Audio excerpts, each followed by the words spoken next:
Welcome, everyone. Thank you so much for joining us in another episode of Kanata on the Rocks. Your host, Fatty Kudera, and I am honored today with Sara Sawyer here, one of my really good friends. I've known her for years. I think 2011 is when I met you, Sara. Yeah, that's true. Holy moly. It's been a 12 years ago. Yeah. 12 years ago.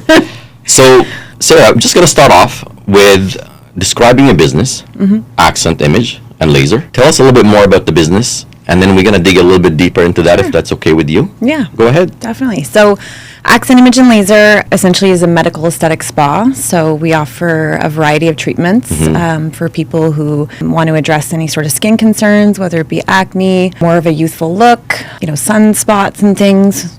What are some of the services you guys offer, like other than... Yeah, so we're very popular and known for is laser hair removal. We do that pretty much all the time. I would say it's a good 75% of our volume. And we do hydrofacials. So hydrofacial, I think, is pretty well known right now in the industry because everyone has one in Ottawa.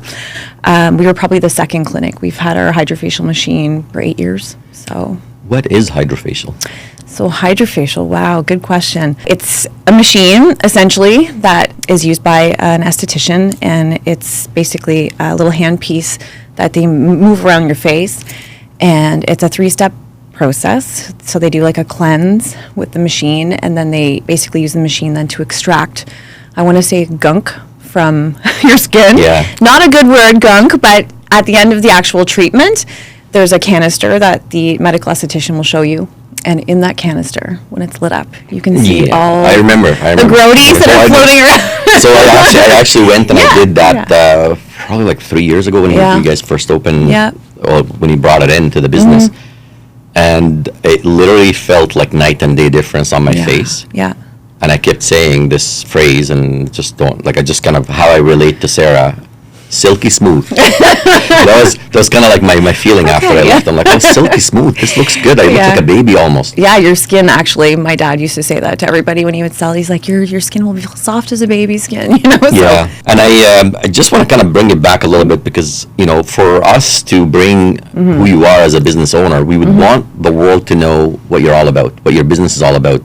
How did it come about, and where you're at today? So I'm just going to dig a little bit deeper, if you don't mind. Sure. Yeah. Sara and I met back in 2011, so I was this like new sales guy right off the bat, and I'm thinking like this hot shot coming in, that's me. And I get this trainer, very down to earth, puts me back in my place. And I was like, this lady is a boss. Since then, I've known Sara, and like the business sort of practice that you have, the business ethics, work ethics that you have, honest to God, is like uncanny. I've never seen something like it. So tell us a little bit more about how did you guys start the business? Yeah. When did you start the business? What was the purpose of this business when you first started? Well, first off, thank you for all those compliments. That was very nice. Yeah, so the business started in 2000, and we started as a tanning salon. Back then, tanning was really popular, and I basically ventured into that with my family. So it was my brother, my dad, and my mom and I. So we actually opened up our first location in Centrum, Kanata Centrum, and we built that. Like, I laid the tiles, I learned how to do drywall and all that stuff. So that's kind of like where that all started. I'll just fast forward. So I'm going to say like 10 years later, tanning did take a bit of a fall, so I don't think it was as popular. There was a lot of Health Canada warnings and things that came out. There was a lot of other things that were happening in the economy or with the economy. So we had to take a step back and decide like how we were going to transform the business, still kind of be profitable and understand what was up and coming. And I was always interested in medical aesthetics and kind of the beauty industry. I loved fashion, so everything kind of about that. So we just kind of that natural transition into medical aesthetics, your skin, looking at the hydrofacial, and then obviously laser hair removal came in with that too. So we just started bringing in equipment, learning, training on it, gaining a lot of experience. And from there, we just kept adding, and then while we kept adding, we removed tanning. Of course, a lot of people say like those two services are very contradictory in the sense that you're tanning, you're creating like skin damage, sunspots, it ages you, and then we're fixing it with medical aesthetics now, right? So I think we just really wanted to focus on what we were doing it's well. Like having an AA and right next to it there's like a an LCBO. It doesn't make sense. Well said. So I'm just going to go back a little bit. Now, one thing you mentioned, which I feel like it resonates with a lot of business owners out there, laying the tile. Yeah. Tell me a little bit more about that, like just building the business laying the tile, like those nights and weekends and things that you've done to be able to bring the business where it is today? It's a really good point, because I don't think, obviously, people spend a lot Nobody of time sees thinking, that. so when it's like really like your hard work, your sweat, your time with your family, your time away from your family, just, building something from the ground up, I think even just those times were good memories for me, and spending time with my father, right? Because I spent a lot of time with him, and as I had mentioned, or Actually, one of the main things for me, like I used to come to the place a lot, especially when you guys had that tanning. Yeah. Because obviously my vitamin D deficiency and all other things, but it's like the main reason why I used to come there is because of your dad. Yeah. That having that conversation with him. I know. Literally shooting the shit for like after the session. Dad liked to talk. yeah. And it's always interesting. He's always got a good point, something to bring to the table kind of thing. And he's always had this business sense. Do you feel like that's something that kind of transferred over by spending the time with him? Yeah, absolutely. He was a very personable man. I think that social skill, or that ability to connect with people, definitely transferred. Like I got a lot of that from him. Definitely not his jokes, because he was a great joke teller. I can't tell a joke for the life of me. And he had this thing where, like, literally, I'd be sitting there in the waiting room. Sometimes I'm showing up a little early or something, and he would know every single client's name. Everybody. Not looking at a list. Yeah. Not, hey, hi, Sue. It was just heartwarming. Yeah, he knew if they had animals, because he always liked talking about animals, too, and he'd always go into the vitamin D and the supplements and all that kind of stuff. He was full of information. He really took the time to sit down and create connections with people. And I would say, like, that's something that I think today is missing. It's missing. And I feel like that's a really important part of the business, and what I wanted to bring forth as, like, his legacy, but also because I feel as also a consumer, like, it's really important to create connections with people. It is. I find, like, especially now, like, we're in a digital age, right? Everything is done. Like, you want something done online. You want to book an appointment, it's there. There's no human connection. There's no human interaction as much. Yeah. With that being said, as a business, I find, honestly, just speaking from experience, when I go to a restaurant or I go to a place, and that human connection, that service is a little bit above and beyond, it sets it apart completely. Absolutely. No, you can And that's tell. actually one of the reasons why I was like, always, I'm like, how's your dad? What's going on with your dad? Yeah, that's probably the hardest part. I think just continuing to run the business is just all the people that come in that used to know him. So when he passed away, my grieving process was extra long, because people would come in and they'd be like, I heard about your dad anyway. So he did leave, I guess, a really impactful mark for a lot of people and for me. So it's a great loss, big shoes to fill, but I definitely continue to focus on that connection piece and ensuring that experience when people come in, they feel like when they walk into our clinic, it's like home. We're not pretentious. It's very relaxing, conversation, and they invest a lot of money and support my business. So I want to make sure that in turn they have a really good experience with us. So, and that's a good point to bring. Like, the fact that the client comes in, spend the money, and they are investing in your business. Yeah. They are putting food on your table one way or another. In my opinion, we have some sort of a personal connection because you just chose me over somebody else. Yeah. You know what I mean? Yeah. You came into my shop, you did the services here. Yeah. There's a reason why. And it's, I think for you guys, is it fair to say that it's the connection that you're putting out there that's making it? I think if you see the reviews online, because I go through them sometimes and remind myself of why we do what we do, because the comments are very authentic and they're specific. So I ask people, when you do a review, can you say why you like this place? What brings you, or why do you keep coming back, right? So there's some really fantastic comments on there. And when people come in and they're new to our business, I'll ask them, how did you find us? And 9 times out of 10, they'll be like, I was online, I looked at your reviews. That's why I'm here, right? So I'm glad that you brought this up, actually. One thing that I would love to kind of bring up to the audience, if you do see this interview and you want to kind of leave a nice, good review, especially if you've been there. Don't leave a review if you haven't been there, by the way. But if you are going to bring a review, Sarah's got something for you. Yeah, if you bring a review, we're going to offer you a 20% off a hydrofacial. Amazing. Yeah, if you've never tried one. With that being said, Sarah, I just want to go back. At some point, I know that you had to step back a little bit because you were working, back with the communication company, and you had to step back and move to Montreal, did some changes, life changes. Tell us a little bit more about that time and how you kind of came back to the business. Yeah, so as you know, I've got a long history with Rogers, and then I had transferred to Montreal and worked there, and I lived in Montreal for 10 years, and I wanted to move back because I had gotten sick. So I was diagnosed with breast cancer in 2018. So that was a difficult time, and I wanted to transfer back to Ottawa. So that was part of the process. You know, it's funny. I did not know that. I'm really sorry, Sarah. Yeah. I'm going to share something with the audience as well, too, if you don't mind, Yeah, since you're that's sharing okay. with me. I've also been diagnosed at some point, like back in 2017 with testicular cancer. Obviously, it's no longer there, but yeah, I can relate. It's crazy because you talk, like anyone you talk to today is like, everyone's been diagnosed, I feel like, with cancer. You know, it's just, it's a thing, and it's an awful disease. I feel very grateful that I was able to overcome, that, and you're here today, I'm here today, so. And that's all that matters. Yeah, so. You take it one day at a time, and then, the healing process kind of comes from there. And one thing I find about, and I'm sorry, we're kind of just going off a little bit here, but one thing I found about the disease, because also my brother was actually diagnosed and went through it, and it was a lot rougher. And if it wasn't for him, I'm grateful for him. I'm grateful for the fact that he had it. I'm grateful for the fact that I had it. Yeah. Because if it wasn't for that, I would have never found out as fast as I did.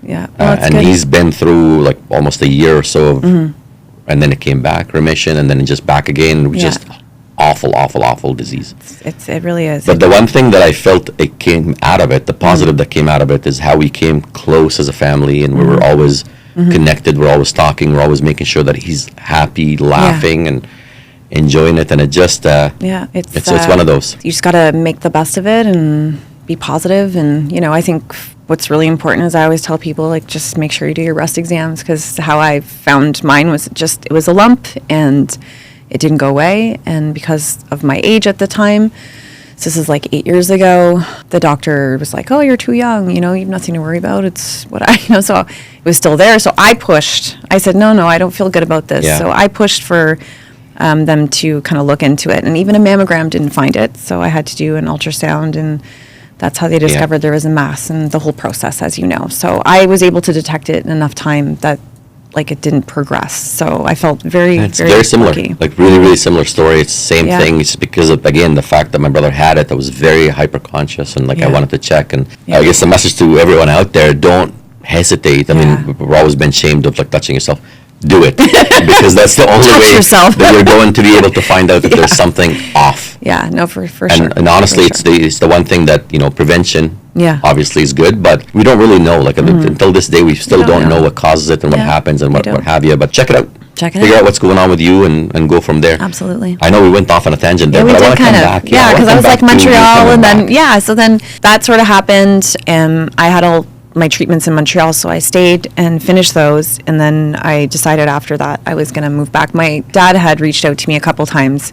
He'd been trying to get me to come back for a couple years, especially with the two beautiful ones you have. Yeah, so my kids, and they miss their grandkids. So I finally decided at that point to make the move back to Kanata. So Kanata's where I grew up, and also because my dad, he was getting a little slower, and he wanted to, I think more about retirement and spend some time with my mom and what have you. So he really wanted me to come back into the business and learn that and potentially take over is what the plan was. So it's kind of what, I said to myself, I'm going to do that. I'm going to go back and see my family, and I missed Ottawa a lot. It's a very different city from Montreal. Montreal's very busy. Montreal's a beautiful city. I love it as well, and I miss being there, the fashion, the culture, it's so diverse. And then coming back to Ottawa, it's a little bit smaller and cuter. And so if you have to kind of put it in a couple of words, how would you describe Ottawa as a city and what it means to you? Oh my gosh, I would say family, security. It's beautiful.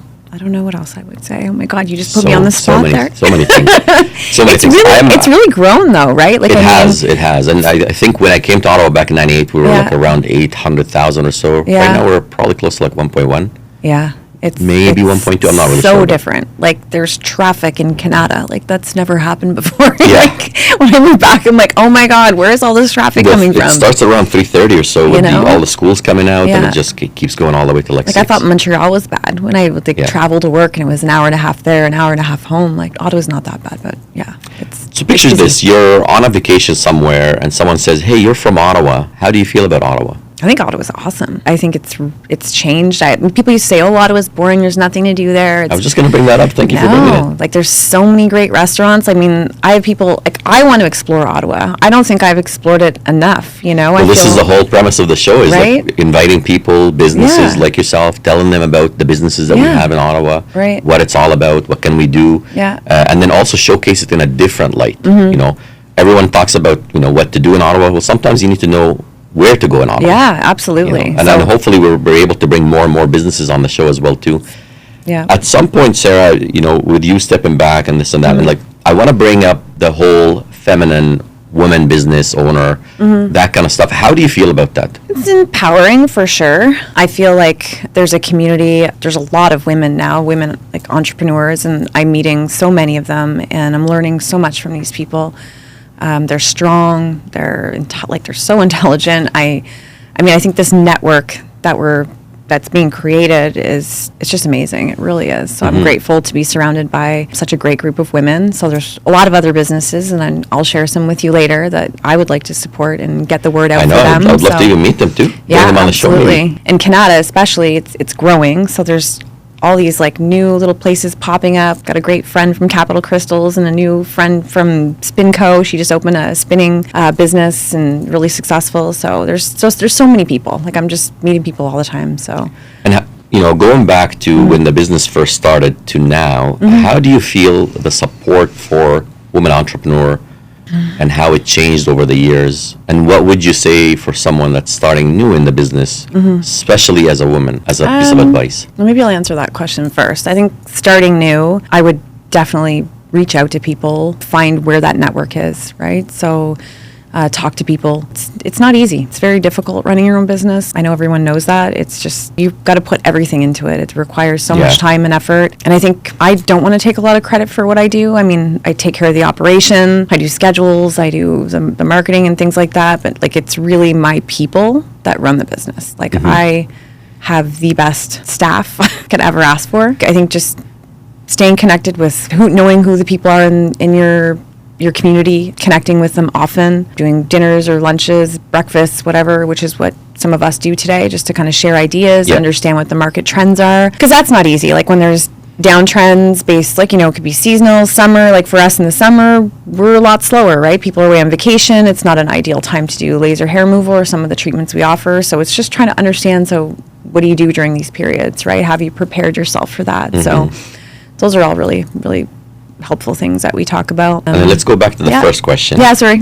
So going back, like I said, going back to when you first started and then now, how do you feel like the support system had changed for women entrepreneurs? Oh, I think for sure it's increased. I think there's more awareness. I think social media has like really put a good spotlight on all of that. I think these interviews, like you doing what you're doing, is just wonderful for entrepreneurs, period, women, men, whatever. Yeah. So the exposure, but it's changed. I mean, government, grants, all sorts of stuff. So many things. Yeah. So many. The question is, with all those things around, how are you making a good use of it as a business owner? And that's kind of what I find a lot of business owners sometimes sort of lost. And if you're in that category as a business, like, where do you go to find help? Would you have some suggestions possibly on that? I think I need to like make better use of those resources for sure. So I think I'm going to speak in the seat of one of those people, right? Because I'm always seeking to find out like where's the support, right? And I think I've just gone into local businesses like I mentioned before, and I just meet people. I introduce myself. I'm like, hi, I'm Sarah, or people come in and I always ask based on that connection, what do you do? So I've met a lot of people that way. And then you use your social media platform to continue to connect and meet up. But I think it actually works really well, like, especially with what you mentioned with like having mastermind groups and businesses that are sort of similar, going through the same mundane day in, day out. Sometimes it gets a little bit frustrating, right? I know that there's something that I just don't know where to go and get that help.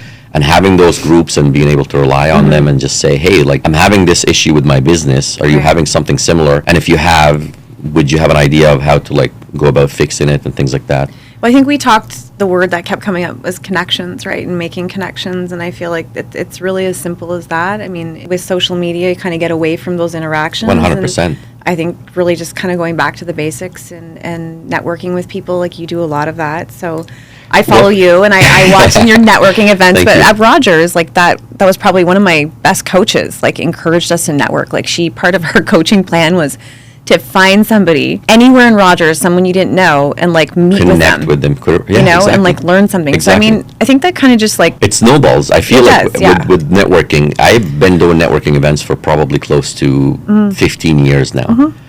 And I feel like when I'm not doing them, I'm not as social. But when I'm doing them, I'm really social and I'm into it. Yeah. And the cool thing about it is like you never know who's that next connection that's going to open up something Absolutely. massive for you. Yeah. I'll tell you, the other day I met with a builder. I wasn't even planning on it. I just so happened to be doing there. We went out for a coffee. Next thing you know, okay, come out with me, work out with me. Next thing you know, we're actually working together on a project right now. But that's how it starts. It's all about just reaching out, being a little bit vulnerable, if you will. Yeah, for sure. And just say, what do you do and how can I help you? Absolutely. And it's actually, you'll find a lot of the times, if you're coming out and saying, what can I do to help you? They're telling you what they need from you.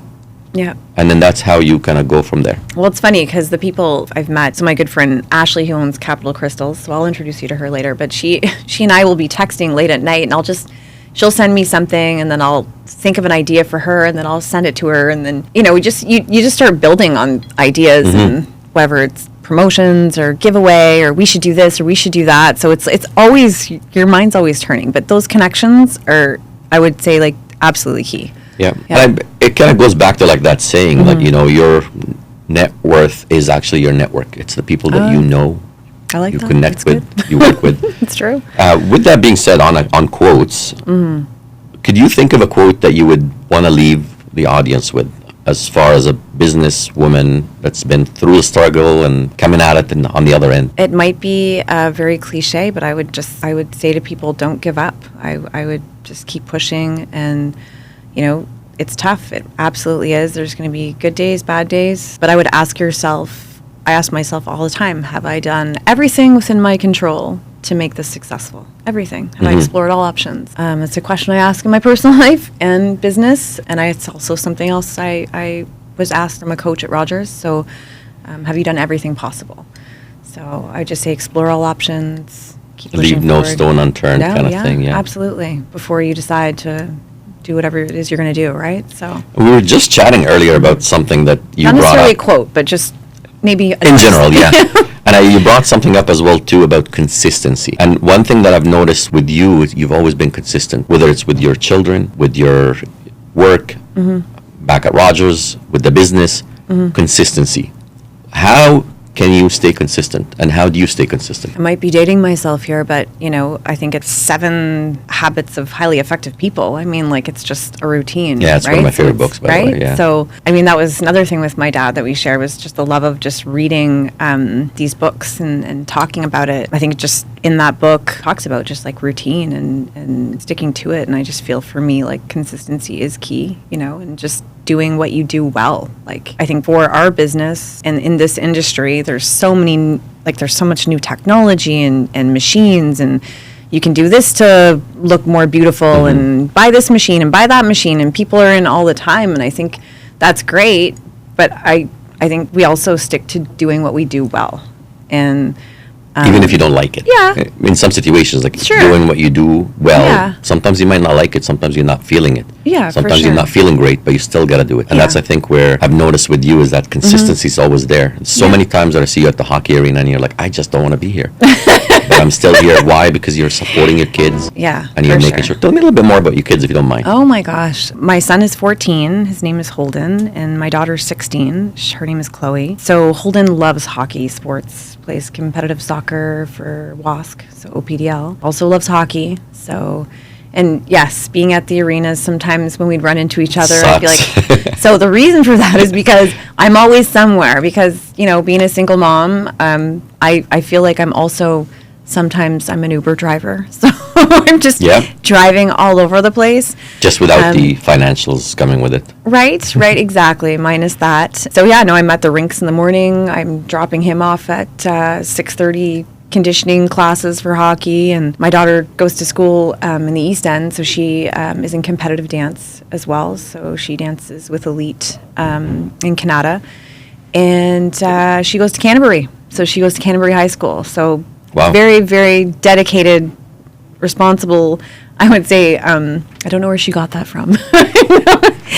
No, she's an awesome kid. She gets up in the morning and she gets up at 6. I don't know any 16-year-old that likes to get up at 6, but she has to take a bus from Kanata to Elmvale, and she does that every day, and she dances pretty much all day. So Wow. super talented, super talented. I love my kids. They're great. They're resilient. They're caring.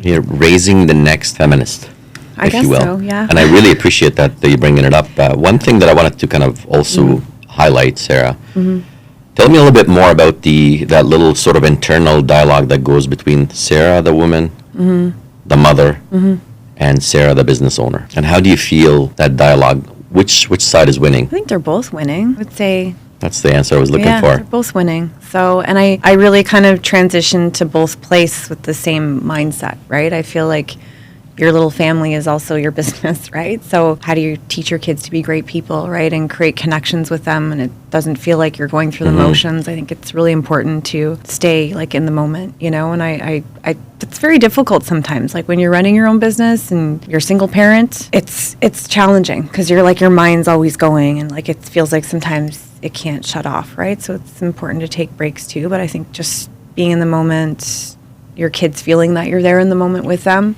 enjoying the sports when you go. Like I don't think I might miss a lot of practices and these conditioning classes, but I don't miss a hockey game. I don't miss a dance competition. I'm 1,000%. Have you guys ever seen Sarah on the ice? Like, loud. Am I? Oh, okay. Ooh. You don't want to be sitting beside her on the stand. Oh, okay. Just take a little step. Move over. So Sarah, we're kind of almost coming at the end here, and I hate for you to walk out of that door and think to yourself later on, go, oh, I really wanted to talk about this, but I didn't bring it up, or Fatty didn't ask me about it. What would you want to talk about that we haven't talked about yet? Yeah, no, I appreciate you asking that. So I think I did spend a little time talking about my family, but I also wanted to talk about my work family. I did speak about them a little bit before. So I work with 3 just wonderful women. One of them has worked with me for 6 years now. Wow. And I just have so much respect for them and what they do. Like they have families. 2 of them have 3 boys each, and they just work so hard. They drive. One of my employees, Suma, drives from Westport to Kanata. Yeah. And when Masuma was looking for a job 2 years ago, she called several times, and my dad had interviewed her, and he had said, if I hire you, you're going to do 1 winter, and you're never going to come back, right? But Masuma was so determined to work for us because she saw, what she said was, I saw the pictures of your team, and your team looks very diverse, and I can see everyone speaks different languages. Yeah. Like, I want to work for you. And she was so determined. So I said, okay, come on in. So I met with her and I hired her on the spot. And this woman, the dedication, she has a hobby farm. Like they're such interesting, dedicated people. She speaks Punjabi, Urdu, I believe, as well. Like she's just the connections they create with the community. People now come in because they know the variety of languages. Siham, who I said worked with me for 6 years, so she speaks Arabic, and she's like always talking in her language, and I just think it's so beautiful. And that's what brings me back to Montreal, because it was such a diverse culture I worked with as well. You hear all these different languages, and it's just, I don't know, music to my ears. And then I have a younger girl, Carly, fantastic with people, comes from a great family. So when I met with her, like her connection with family and just how she is with people, like it just really resonated with me. So yeah, it sounds like you really take good care of your employees, but also take really good process in kind of vetting them in to bring them into the business, because you care. At the end of the day, it's they're representing you as a business. They're the connection that you build with those people coming in. So it makes a lot of sense. And I think for them, why it's been so successful is I treat them as business owners as well. So I teach them a lot of stuff on how the business runs. Like they manage their schedule. I give them tools to work with for promotions in stores or talking with their clients. So we talk about empowering your employees. So that is a good word. So empowerment is key, I think. So they decide if they don't have a busy schedule, and we talk about what are the things you could be doing, and if you don't have clients that day, can we stack your day to another day, and then you take this day off. So they're very much, I involve them in the process, and I try and teach them things about finance and how to run your own business, because I feel like it just makes sense. How do you empower your people? One of my coaches actually once said to me, especially when it comes to running your own business, and he said something that resonated with me, and I'm not sure how you feel about it, but I'm just going to mention it out. When you're setting up your business and the employees that you have, you want to be able to set up the business and the employees and empower them enough where if you take yourself out of the equation, the business still runs. Oh, yeah. How do you feel about that? I absolutely agree. So I can leave these people to run the business because it's their business. They drive the success, right? They create the connections. And all of that, I know it's working because the clients, if you look at the reviews online, they all love the experience that they have. And they're my family. We eat together, we laugh together, we celebrate our successes together. Just like any good team. It has to be that way. Yeah. And we're small. We're not like a 10, employee spa or clinic. We're a very small team, and so it's a very close-knit group. Yeah. So with that being said, I just want to kind of bring the audience attention to where you are at today with the business, because I know you guys moved like 3 times. No, over the twice. years, or twice. Well, yeah, we had 3. Yeah, 3 locations. So This with would be the third Accent location. Image and Laser, we moved just this one time because we were on Eagleson Road, and that was like during COVID. I feel we were very fortunate that we were able to continue operating. I know that wasn't the case for many other businesses, but because we'd been around for a very long time, and we have built our clientele, we were. I'm very grateful for that. It was a very rough time for a lot of businesses. It in the was, city, it was very, very tough. And, there was moments where we were like, what are we going to do? Like, how are we going to do this? So we had a very big space before that was shared with tanning. And we decided to move because we were eliminating the tanning aspect of the business. So we were looking for just a smaller units. So in fact, we were able to move right behind where we were. So we are at 120 Terrence Matthews, which is right behind where we were before, right off Michael Copeland. Yeah. Don't worry, guys. We'll leave the address and the information down. And then the other thing, too, Sarah did promise that she's going to have some sort of a promotion specifically for brand new clients coming in for a consultation or what have you. Yep. So, tell us a little bit more. Yeah, absolutely. So we're offering complimentary consultations. So normally there's a fee attached to that. So we're going to offer a complimentary consultation for anyone who's listening and is interested. We also have a laser promotion where if you buy 4 sessions, we'll give you 2 free. We offer our laser sessions in packages too, so there's some additional discounts if people decide to package in, but also the hydrofacial we will honor for anyone interested at 20% discount for first time. If you've never tried it before, you've never been to our clinic, you're welcome to come in. And really appreciate you coming in today, Sarah. Honestly, it's Sarah's one of my really good friends, and we've been in business together for years, and really appreciate a lot of the things that I've learned from you as well over the years. You as a hockey mom, I'm a hockey dad, all that cool stuff. Yeah. The last thing I want to say is that really appreciate you guys listening. Please don't forget to subscribe, hit the like, and if you like this interview, there's a lot more coming. And very specifically, I would say support Sarah. Go for that free consultation. You'll surprise yourself with the silky smooth skin after. Really appreciate it. Thanks again. Have a good day.